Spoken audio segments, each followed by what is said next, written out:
Bonjour chers abonnés, une fois de plus, tokutani na magazine abino consacré pour les joueurs internationaux congolais pe ba oyo baza toujours éligible un jeu à rejoindre la team de 143 espace na bango yango oyo eza pe diffusé na chaîne de télé RL Pro TV, chaîne boki ko retrouver yango sur TNT, pourquoi pas na ba téléphone portable na bino tablette même télévision non soki eza na capacité à utiliser Google na kati composer RL Pro TV ba lien ko s'afficher ba grand championnat européen eza diffusé na kati bande kopé au basalaka convoiturage Paris-Bruxelles, agence César Moko, JPS John Jean Patro, qui na niveau à la chapelle ou na gare de midi, professionnalisme et la ponctualité, Zamakasi.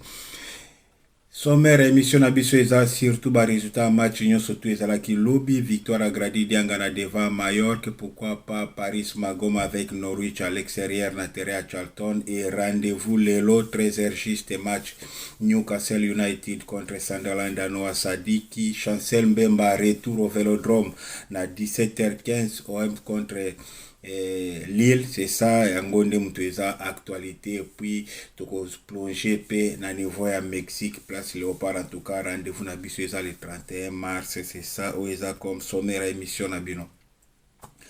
Toujours banda na ba résultat match nyonso tout o ezalaki lobby place ba joueur congolais bazalaki impliqué, match ezalaki ya Jagliona contre Wiza Plok, c'est ça, Wiza Plok, défaite à Jagliona à domicile.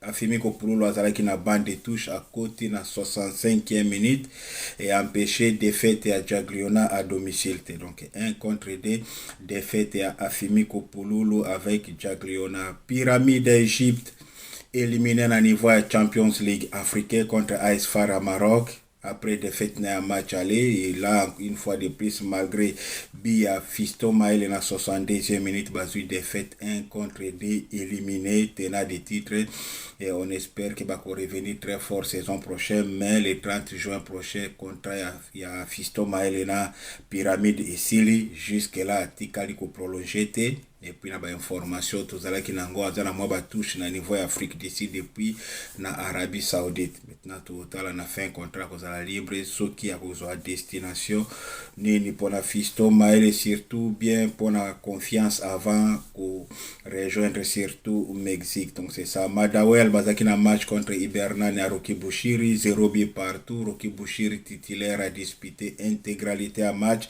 C'est parmi les joueurs où en tout cas bazana tant de jeux moko ya makasi, ça fait 2 saisons que Bushiri a vraiment régulier en club, donc c'est ça.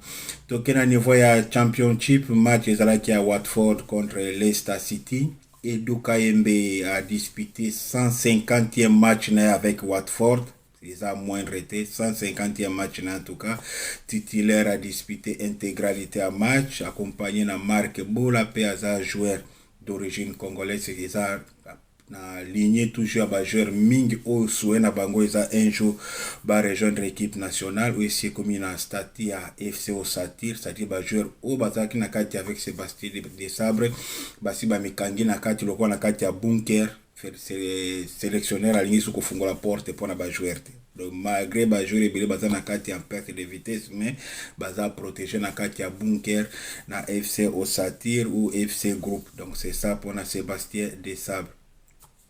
Charlton a eu défaite à domicile 0 contre 1 contre Norwich. Là, une fois de plus avec Paris Magoma, très bon joueur, Aza joueur ou Aza polyvalent qui évolue devant défense, milieu relayeur, même Liboso comme numéro 10, trop technique, profil moko rare na niveau équipe nationale eza yena Mario Stroken, c'est surtout ça va profil ou ça la défaut na équipe nationale, c'est-à-dire ba milieu au bazana les côtés créatifs ba jouer bi ko beti ces équipe ko aérer surtout ko faciliter transition à balle, mais là avec FC Group il y a Sébastien Desabre, Débat, Ezate, Elche, Bazaki na match contre Mallorca à domicile. Grady Diangana, Azaki titulaire à Bimina 65e minute. Bazana course et surtout à maintien à niveau à Liga, Barissi battre Mallorca. 2 buts à 1, Eza bien avant Grady Diangana à rejoindre l'équipe nationale. À niveau à il y a Mexique en tout cas a réussi match na bango, donc c'est ça où ils ont en tout cas ba résultat ba match nyo surtout où ils là qui la journée à lobby. J'espère que vous avez bien informé to esiko na programme ba match où ils lelo déjà à niveau par exemple il y a Pologne match il y a Steve Kapwadi, match n'est à 17h. Un match contre Gornik à 17h, oui, 17h30 avec Steve Kapwadi. Je pense qu'après match, lundi, vol ou bien à Boutou, ça dépend de l'organisation en tout cas. Ils ont planifié, donc c'est ça. Tout cas, niveau ya championnat, ya Grèce, match, ils ont Panathinaikos contre Panetolikos, match, ils ont 18h. Naza bien précisé, Panathinaikos et Adilan Batubinsika et Gaël Kakuta contre Panetolikos na 18h. Toujours na niveau ya Grèce, Atromitos ya Samuel Mutusami bazana match lelo na 18h contre Apollo Levadiakos et ça 18h juste.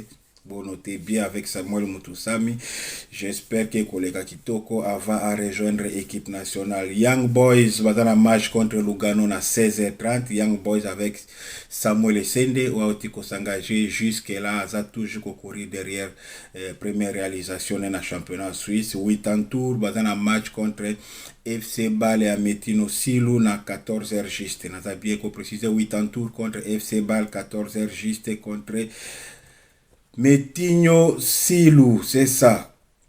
Donc, na niveau ya championnat ya Belgique, là, 18h30, retour à Mathieu Polo. Mathieu Polo a suivi na Racing Club de Lens, a suivi na Strasbourg, na niveau ya France, comme en tout cas, ils ont évoqué ce qui fait que na période américaine, en tout cas, et qu'on bougeait mingi autour à Mathieu Polo. Aza jeune joueur ou ngala zoloba aza na potentiel à makasi naza même koloba sur le meilleur gardien congolais Otozana Elelo aza capitaine aza vice-capitaine pour la précision surtout na niveau ya Standard de Liège mais suite à blessure prolongée à capitaine et ndeye vice-capitaine azo zala azo porter brassard saison mobimba depuis bandi donc c'est ça et match na bango Standard de Liège contre Westerlo est à 18h30.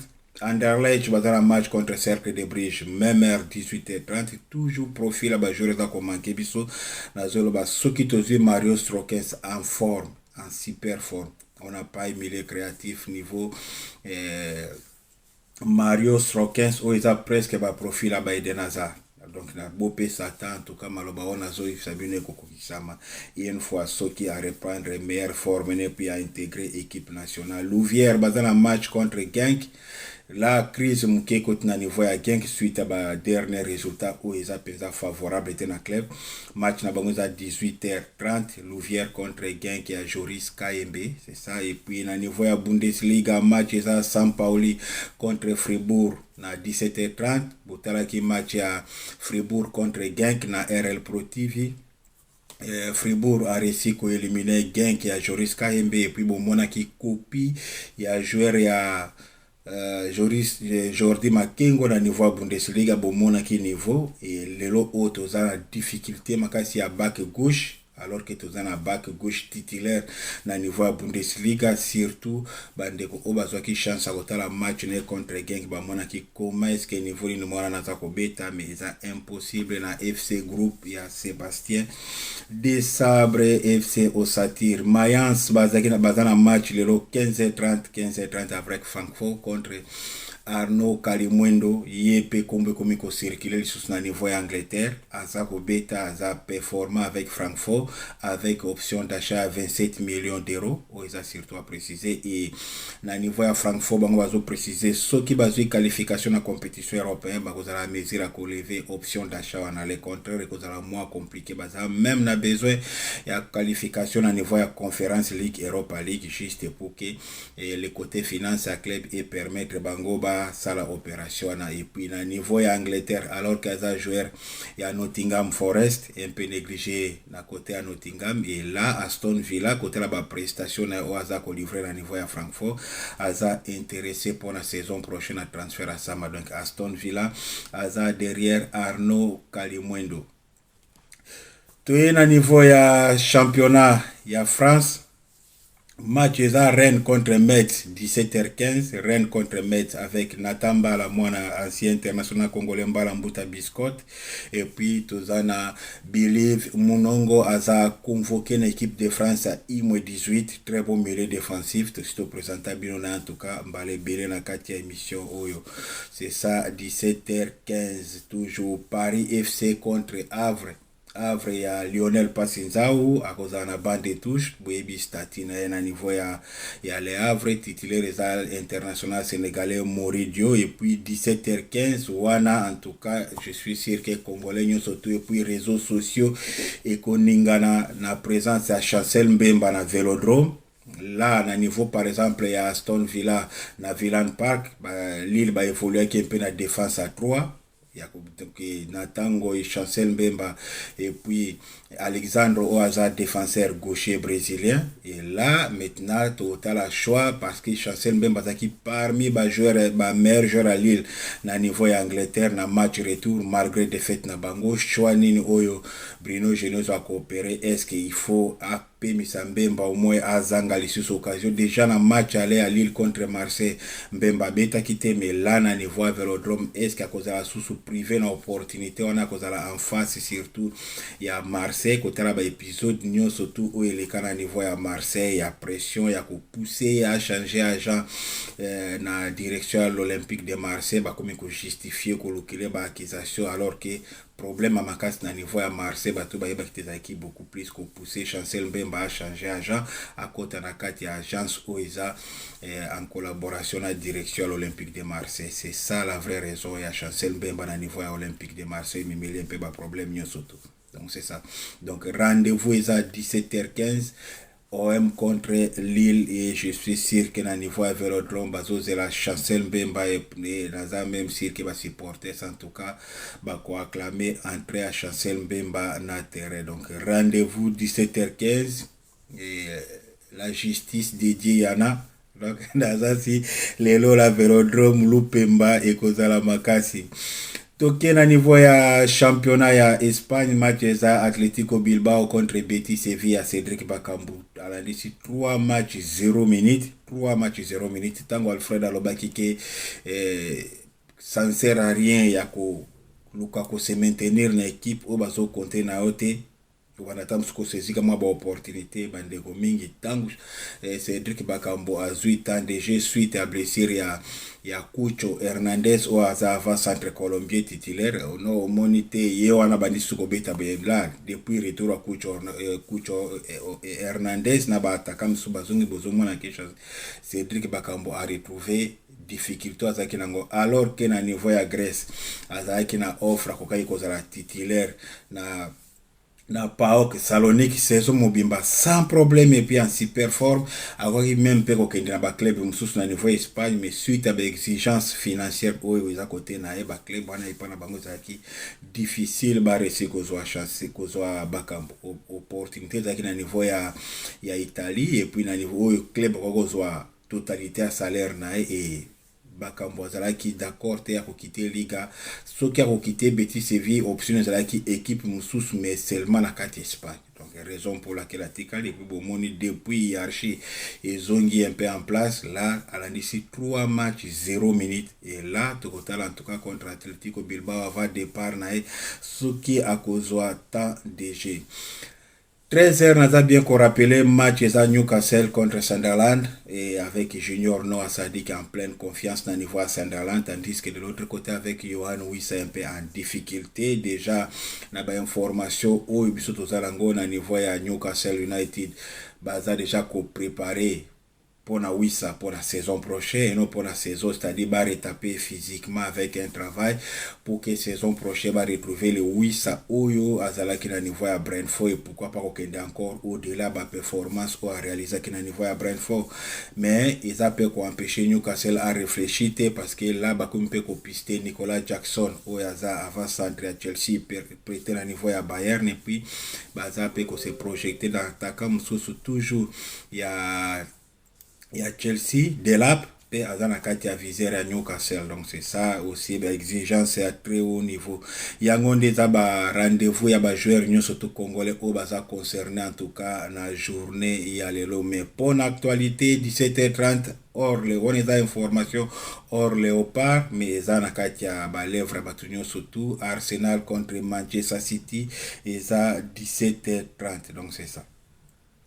Tuye siko na ba rubrique ya ba équipe nabiso wa équipe d'âge na Léopard senior Léopard I-23 bakoza na stage déjà na niveau ya Algérie pour 2 matchs amicaux, c'est ça, avec I-23 place, joueur local, philosophe Mabete, baza convoqué, joueur moi mingi, épisode il y a Ezekiel Banzuzi convoqué avec les I-23 na niveau ya Congo. Banzuzi aza na Léopard a préféré à continuer na équipe nationale d'âge à Pays-Bas et puis à côté là après à se décider mais et l'autre qui a attiré ezali surtout équipe nationale senior parce que na loba kiango bien que joueur au azana parcours déjà makasi avec l'équipe d'âge à Pays-Bas Betis azaki surtout présent na dernier héros espoir. C'est équivalent un peu à Coupe d'Afrique des Nations maintenant, héros espoir Azala qui présent malgré qu'Azwa qui tente de jeter mais Bazala qui présent yena Anthony Milambo na phase finale à héros espoir joueur Azana parcours on a des super saisons surtout na niveau ya Belgique avec Louvain a signé na niveau ya Fribourg plutôt na niveau ya Leipzig pour 17 millions d'euros. Azako évolue na Big Four, il y a championnat Bundesliga actuellement parmi les 4 meilleurs championnats d'Europe au convoqué dans l'équipe d'âge. Il y a Congo, I-23 en tout cas, il est quitté. Maintenant, s'il faut coopérer, choix et coopérer, pensate. Place toujours baké Sébastien de Sabre ou là kende otala ba joueur tozana ba joueur mingi o baza ouvert pour na kobeta na Congo tozana difficulté à back gauche tozana Jordi Makengo tozana Marc Bola ba joueur nyonso toana mais afandi ozomo alingi komona ba joueur te joueur à trempe lokola Ezekiel Banzuzi muntu ake komo bake ko convoquer par Guillaume Ilunga voire même eza même bande kona biso musu ba tiaka ba information juste kana na niveau ba réseaux sociaux ba KIP ba contacter pe andimi pe à recevoir bango pe ba musu to ba sa ba monsieur bongo siko est-ce que vous assure pesa que personnalité munene neti Sébastien de Sabre à la tête équipe nationale ce qui a sollicité entrevue na Banzuzi eskalanga kia boya au moment où ayambi même batu o baza mandaté na niveau FECOFA. Vous voyez un peu place na zolo ba toujours travailler dans sens contraire avec politique à Sébastien de Sabre. Donc c'est ça où ils ont surtout pour la précision. Donc c'est ça à continuer avec I-21. Il y a Pays-Bas. Ceux qui Congo se qualifient la Coupe du Monde, ils ont le droit ici un plus encore rigolo et qu'ils ont l'argument de taille en tout cas pour attirer jouer la calibre parce qu'il faut total la réalité. Même ceux qui Congo se qualifier contre Jamaïque, mais derrière il y a la Colombie, il y a le Portugal. Donc, tu as obligé à comme ma plus-value dans 4 équipes, on a comme ma valeur ajoutée. Et un autre même joueur ou mingi baza en perte de vitesse, n'a bien qu'on préciser en dehors environnement équipe nationale joueur na bazoko kabalete. En dehors environnement équipe nationale, la majorité ba joueur tozo kende na bango baza inexistant na 4 club na bango. Donc, tout qui est dans la politique à FC Group, il y a FC Osatir, au Sébastien de Sabazo, mais Mabiso, tout ça pour se diriger tout droit vers le mur. Tout ça qui, n'a, au Etikalabiso, plus de 50 ans, il y a défaite contre ex-Yougoslavie, et puis tout qui est dans le mondial, juste pour la consolation. Déjà, bon, petit match contre Algérie, aux hommes, on a pensé que nos équipes, sur le plan moral, on dit, bah, se retrouver devant Argentine, toute équipe, mon cobo, ce qui est à niveau, na complexe moko boy devant Algérie où je ne pouvais même pas imaginer parce que na toujours match à Congo contre Algérie mutozala qui forte mais Congo nde muto abeta te na match Algérie parce que ce qui Congo abeta kana volume déjà beta match contre ba Cameroun contre ba Sénégal contre ba Nigeria Algérie wana ngaleka jamais devant Congo. Maintenant ils ont senga il faut ba valeur ajoutée il faut ba joueur à caractère ba continuer ko bakisa manakati ya vestiaire et ça très important surtout donc c'est ça on a qui koloba de tozana batala lokwa Banzuzi ba joueur baza ebele ba joueur lokola ba Kalimwendo ba jeune joueur baza mingi partout en Europe bazo évoluer na niveau ya likulu où il faut qu'on fongue la porte équipe nationale bazo accès et non kokangama ou vendu ou bloquer porte que nazana groupe nanga même dernièrement la ndaki témoignage à Noah Sadiki a meki ko expliquer surtout absence na dernier quand on a baké Isaac un peu déception pour naé azala qui vraiment na souci wana azana kana Côte d'Ivoire mais le coach avait déjà son groupe et puis alngai ko fongue la porte mais il faut continuer toujours na politique wana. Non, ba grand nation lokola ba Maroc koleka biso ba Côte d'Ivoire ba Sénégal baza ko se renforcer mais ces messieurs avant de na calme to beti to participer na CAN to zongi conférence de presse rien a publié liste conférence de presse rien mais akiko sala communiqué akiko sala interview na fifa.com alors que aza salarié na niveau ya Congo bazo futa na mbongo a contribuable congolais ozomone pe bajara ba comportement wana. Pourquoi? Parce que biso moko ndeto zopesa accès na moto aya na comportement wana ya comportement ya ndenge wana biso moko na précisaka toujours que na vie na ye atikala jamais ko coacher équipe o eza likolo ya RD Congo maintenant soki muto akomi na ba audace wana ba comportement. Pourquoi? Parce que biso moko muto topesi porte d'entrée akomi pe ok petit na niveau ya FIFA comme ko expliquer comme na niveau ni na lokota ki Congo na C bon peut-être expression utilisée que za yango te ke ndenge ya zwa ki Congo na C ti a redynamiser yango comme ndenge wana mais au moins oza pe redevable na Congo oza payé na mbongo contribuable congolais. Pourquoi est-ce qu'après quand on animé conférence de presse moko te ko rendre compte na tout et s'est passé même la liste ou l'équipe même pas pour na ko justifier choix ya ba joueur et là au ça la juste conférence de presse avant match na niveau ya Mexique. Ils ont manqué à respect total pour les Congolais. Donc c'est ça. Donc nous avons bien précisé Léopard, ils ont un match le 27 contre Algérie, Léopard I-23 contre Algérie, air local. Et puis deuxième match, ils ont le 30 mars à 17h, toujours air local. Donc c'est ça. Léopard a un match le 25 contre Bermudes, match à huis clos. Donc là, bon, tout n'a pas question. Est-ce qu'il y a un match pour la tout ça? Non, match à huis clos.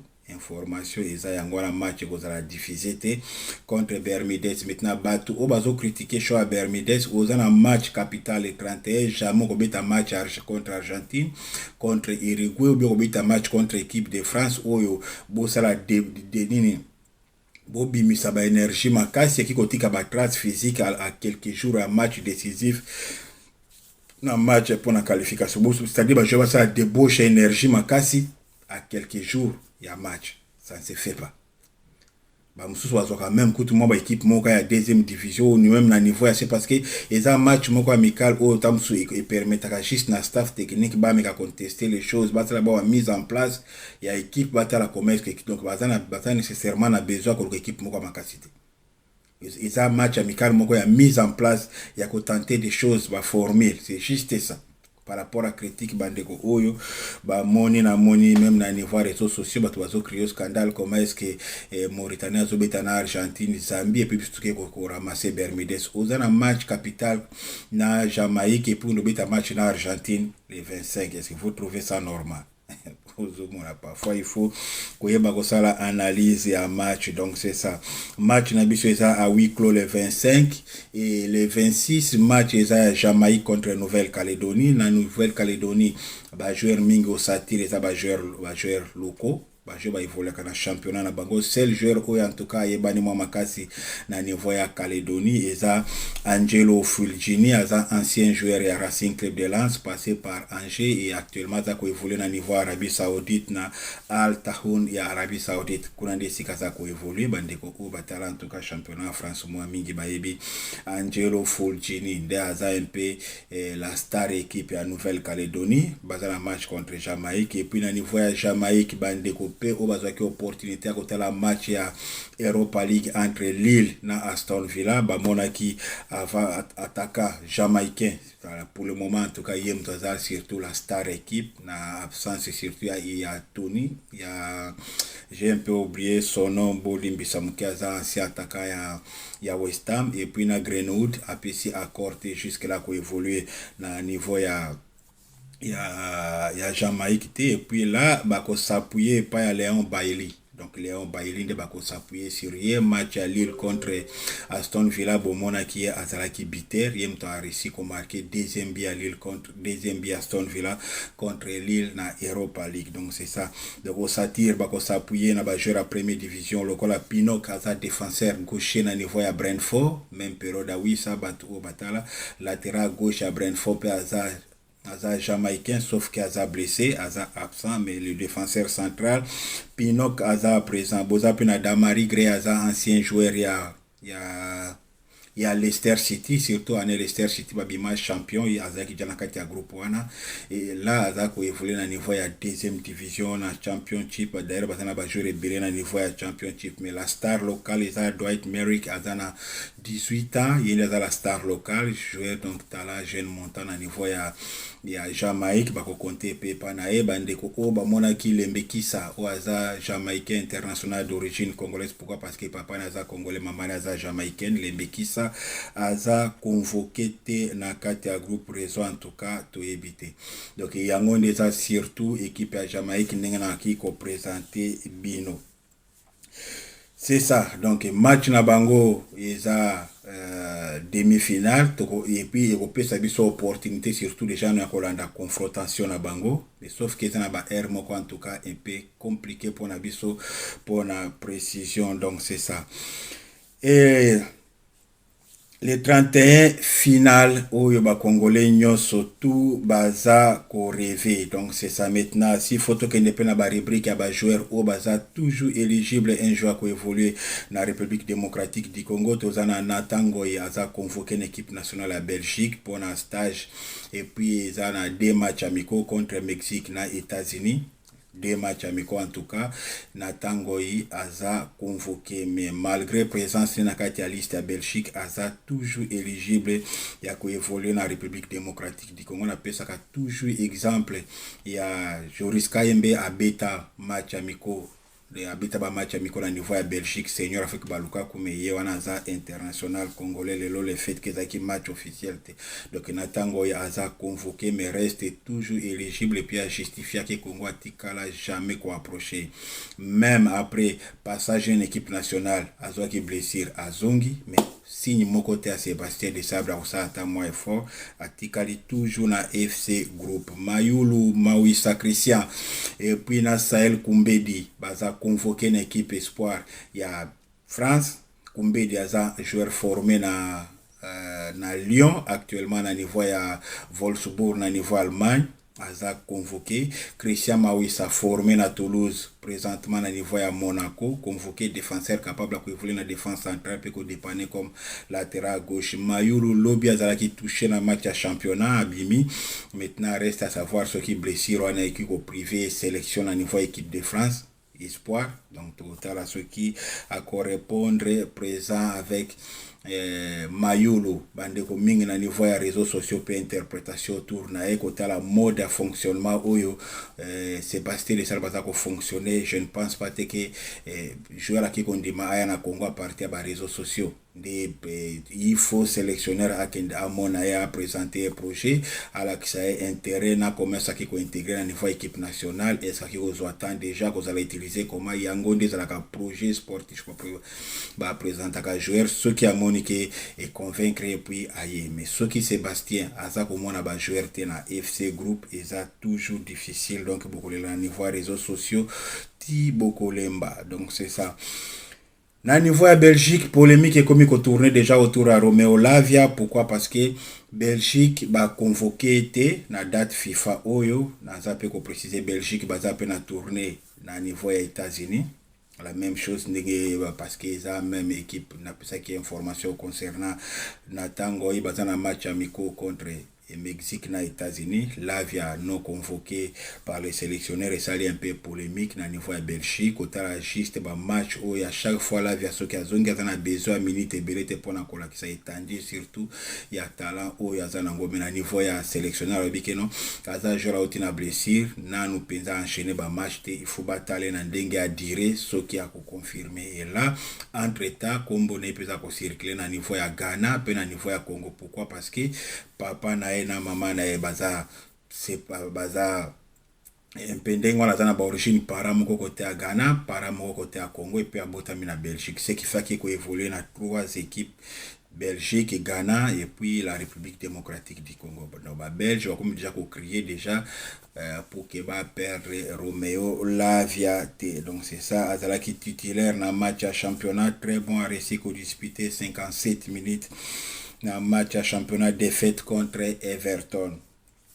S'il faut na mekape ko saluer en tout cas ba prestation ba joueur na biso ou en tout cas ces dernières semaines baza ko s'affirmer ça surtout Jackson Muleka Muleka pour le moment depuis Cannes en tout cas a totalisé 5 buts passe moko décisif. Simo Banza après Cannes c'est 6 buts passe moko décisif.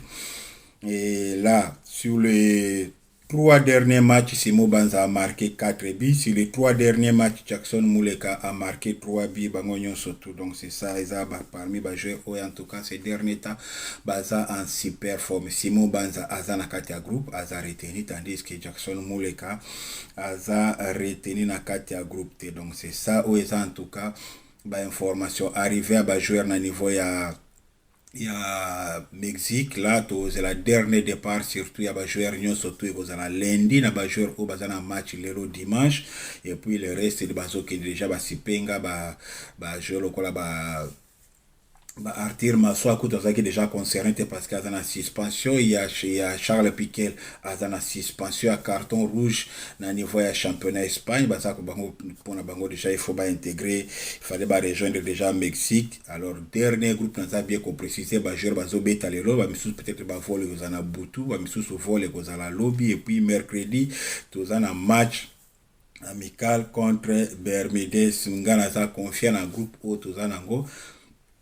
Baza capable en tout cas de ramener qualification à niveau équipe. Maintenant, reste à savoir ceux qui se qualifient à niveau mondial, il faut toujours qu'on ait un FC au Satir au Sébastien de Saba Mikangi na kati lokola bunker alinko fungula porte équipe nationale alors que nazabi ko préciser équipe wana ba joueur mingi baza en perte de vitesse to ki ko kende ko ridicule na mondial na position wana te to zana ba joueur mingi ko baki ko apporter plus value na kati ya groupe wana et puis na lanter o ezana niveau ya fekofa na niveau ya sélectionneur national balingi ko anticiper tenete baninga naza toujours ko zonga na dossier joueur lokola Willy Kambola est-ce que basi basala ba dossier nae basi basala yango depuis kala c'est la question mark eza ba question faut que se poser joueur assez appelé ça accord bandaka mais tant que joueur appelé ça accord déjà moment ya ko anticiper ko sala ba dossier ne jour où vous en a besoin nae et puis vous convoquer mbango sans problème makambo ya démarche FIFA et ko exister donc c'est ça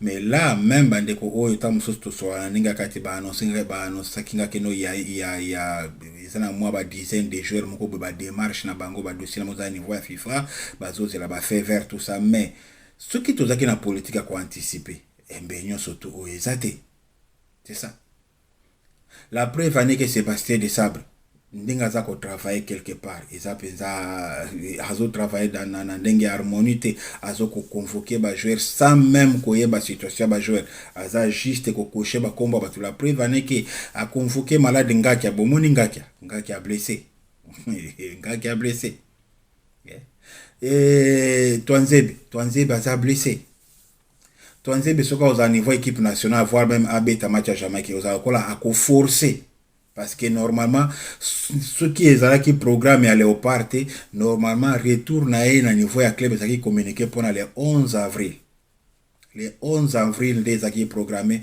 retour y a Axel Twanzebe à niveau ya compétition maintenant ce qui Congo a brisqué pour forcer les choses pour na kozongisa ko aligner na kati terrain oui aza très important aza parmi batoli na niveau de défense mais cause on a risque tam so suffit tam so moi contact mo kwa makasi et puis on les perd na katia terrain c'est ça donc ceux qui t'ont utilisé parce que t'ont forcé les choses pourquoi peut-être tam so alternative mususu il y a valeur exacte azate maintenant si ceux qui besoin à jouer le col à Twanzebe na situation difficile à traverser et que on avait un jeune le col à Natango et un niveau effectif à Léopard tongoto tika na biso Twanzebe calmement tranquille à récupérer ti date ne olia ko forcer ni to forcer Twanzebe na ko brisquer retourner au niveau compétition alors que eza vraiment nous eza nous juste pourquoi parce que déjà si vous avez un atango et besoin de stress vous que toki ko aligner un atango et na chancel mbemba ko poser problème c'est ça et la méchaque incertain et puis toujours il a ba information ba joueur rien surtout de c'est ça place nazolo baké sélectionneur aza kofuta mana mbongo contribuable congolais salaire na bimaka na présidence de la république et bimaka na niveau ya ministère à budget place oyo ba recette mboka eza maximiser ozomo Donc c'est ça. Bon, on est bien à niveau ya ministère à budget, ça calé kuna tout ça via ministère à sport fin du mois de bon et ça bon contribuable congolais à tika ko manquer ba congolais respect nenga za ko se comporter za maramute.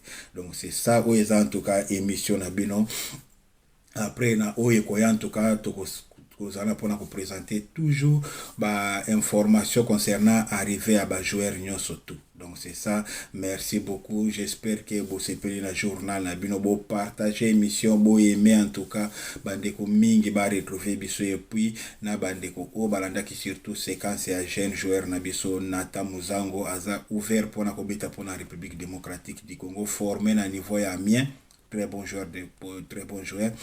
C'est ça, qu'on évolue dans le niveau à Slovénie. Donc j'espère qu'il y a toujours qu'on réussit, qu'on progresser, puis qu'on franchit cap un jour, ceux qui ont réussi qu'on convaincre dans le championnat haut niveau, Sébastien Desabre qui toujours qu'on s'intéresse à ceux qui a l'ongoli politique, il y a FC Osatirte, azana contrat na fédération tina 2029. Donc là même bandiko bazoli la pour un départ na même surtout se qualifier et que vous avez la possibilité parce que s'il faut que l'ongola Sébastien Desabre boza obligé à refaire la totalité à contrat na tina 2029 chose où il niveau ministère à budget vous allez compliqué to ebini mboko na biso en tout cas et fonctionnaka. Donc c'est ça.